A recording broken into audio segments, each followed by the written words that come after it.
G'day guys, Steve Morgan here for Fishing Monthly magazines at Queenscliff down south of Melbourne in Victoria. We've come in just after Whittley have had their on-water boat show down here at the marina. It's a beautiful part of the world.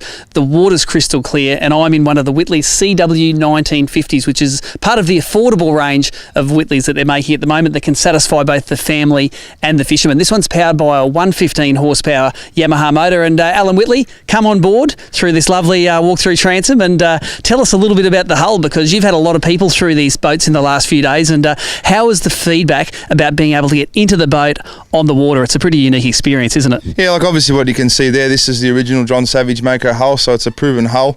We've obviously made a few changes to it based on what the consumer wants and fishing feedback. Main thing is obviously we've increased the width of it quite a little bit.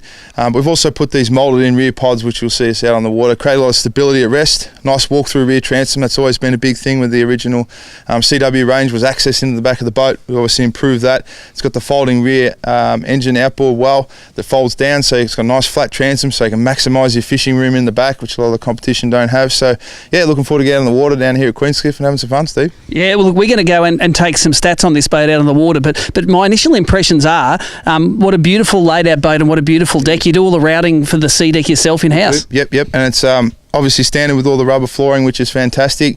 You've got two eskies in there as well. So just a great little package for under that sort of 60 grand mark. You get on the water with an outboard, Yamaha outboard 4-stroke and a Mackay trailer, so it's good value. Now, one of the things that I hear at boat shows is the decision maker in the house isn't the man, it's the wife and kids, and you've got to have a boat which is kid-friendly, family-friendly, as well as fishing-friendly, and Whittley seems to hit the nail on the head time after time. 100%. It's so important. I think my grandfather used to say to me that I've never sold a boat to a man in my whole life, it's always a woman, and I guess that really reigns true across our wide range of boats that we build today. Now, this sort of boat, it's 19 and a half feet, obviously. Yep, towable by the normal, like the twin cab 4-wheel drive? 100%. So it's on a nice dual axle Mackay trailer, full drive on, drive off trailer. It's got front and rear straps, so it's got everything ready to go. It's not a roll trailer, it's on skids, so it's a really high quality thing. Get on and off the trailer quite easily. You're around sort of 1,500 kilo mark, so you're not too heavy.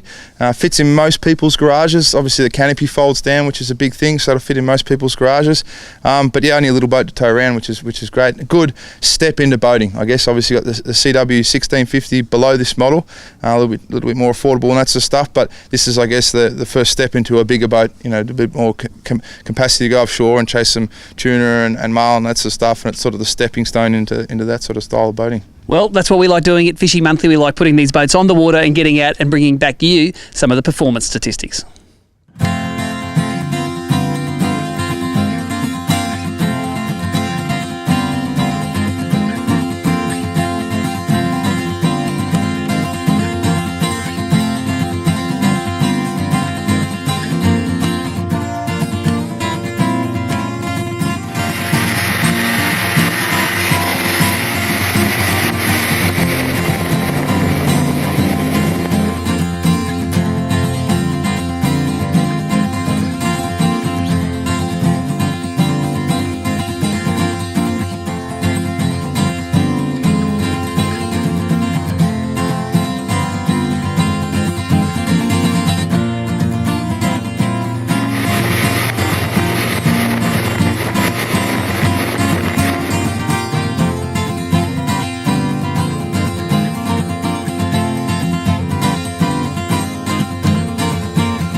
Well, what a fantastic day on the water to test the Whittley CW1950. Indeed, it was too good a day to do any proper rough water testing on this boat. I don't know if the southern part of Port Phillip Bay is always like this. I hear it's not, but it was an immaculate day on the water. And as you can see by some of this footage we're running as cutaway at the moment, a great day to experience what southern Port Phillip Bay has to offer.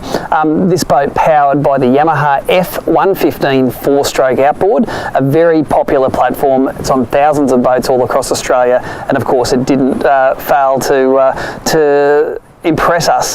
Top speed at 5,900 RPM was 60 kilometres an hour. So it isn't a real rocket ship. It burned 1.5 kilometres you got per litre of fuel burnt at that speed. The most economical speed we found was around 4,500 RPM. It travelled 43 kilometres an hour, but you got 2.2 kilometres for every litre of fuel burned. And that's typical of those frugal, reliable, efficient Yamahas. Like all Whittleys, I'm impressed by the high gunnels that these boats have. When you take them offshore, as you inevitably will, they're a very comfortable boat to fish from. The gunnels are all padded, there's room underneath for your toes, and it's a very safe feeling boat when you fish out of it.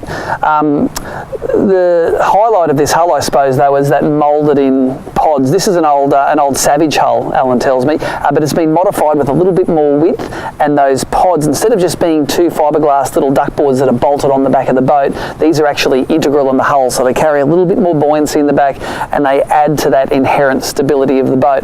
Of course, the Whittleys have typically quite a deep V in them to give them that seaworthiness. Those air-filled pods give it that stability that helps make that compromise great when you're out on the water. And in fact, we found the boat to be quite stable on the water. Not as stable as a flat aluminium punt, but definitely not as unstable as a very deep-V'd, narrow, skinny ocean-going vessel. So a great compromise, I believe. The walk-through transom door is a nice little touch, as is all of the custom routed sea deck, which is in all the Whittleys nowadays. In fact, it seems like it's nearly mandatory nowadays to have some great looking rubber matting in your boat, which is easy to clean and definitely looks the part. So that's standard in the boat as well. So the 115, totally capable of pushing this boat around. It can handle more horsepower than this, but you know, for 2.2 kilometres per litre burn, the economy is great, and it helps keep that overall purchase price down. So this boat on a trailer, on a Mackay trailer, $58,990. So for a 19.5 foot boat, that's right in the ballpark for people that want to get in to that Whittley family and that Whittley name. Of course, all Whittleys made down here in Melbourne. Facebook, like them at Whittley, just the word Whittley, or on the web you can go to whittleymarinegroup.com.au. There's a new feature on there where you can do a virtual tour of the boat, build your own boat up, get all the option pricing, and even get finance pricing on there. So you can do all of that background homework without actually having to talk to a salesman, and when you walk in the door and want to make your purchase, you know as much as that guy does that wants to take your money. There are 7 Whittley dealers all over Australia, or in fact if you want to drop into the Whittley factory, they're very happy to take you around, show you where these boats are built, and then refer you to a local dealer in your state. But until next time, this is Steve Morgan checking out from a very tropical southern Port Phillip Bay.